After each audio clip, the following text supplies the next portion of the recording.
This is hashtag the proposal, sir. Our beloved President, sir, humihiling po ako ng 3 minuto lang po sa ngalan ng pag-ibig, sir. I would like to grab this very rare opportunity and perfect timing, sir. Di lingid sa kaalaman ng nakakarami, sir, na yung ID-camp niyo po, sir, Police Senior Inspector Alnisa Kinang is my girlfriend for 5 years and 10 months already, sir. Supposedly, kakasal kami this month, sir, but for some reasons, na-cancel yung kasal, sir. Gaway. Nagkahiwalay, pero we're a bit okay now, sir. But ganun pa man, sir, I'm thankful. Yes.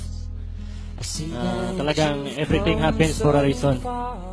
Dahil had it been na kinasal tayo, hindi mangyayari to na magkaroon ako, na makapag-propose ako sa'yo before the President of the Republic and the viewing public throughout the world.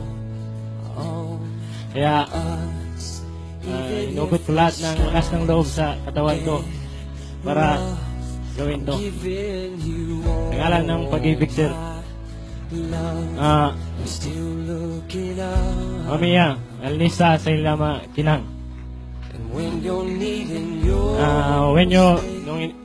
you left me, I realized na for the 5 years and 10 months that we've been together, narealize ko marami akong pagkukulang as your boyfriend. But don't you worry, pakasalan mo lang ako. I still have forever para bumawi as your husband. Some even fall to the earth. We got a lot to learn. God knows we're worth it. No, I won't give up.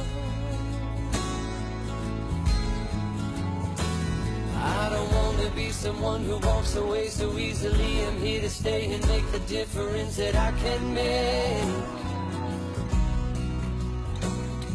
Our differences, they do a lot to teach us how to use the tools and gifts we got here. We got a lot at stake. And in the end, you're still my friend. At least we did intend for us to work. We didn't break, we didn't burn. We had to learn how to bend without the world caving in. I had to learn what I got and what I'm not, and who I am.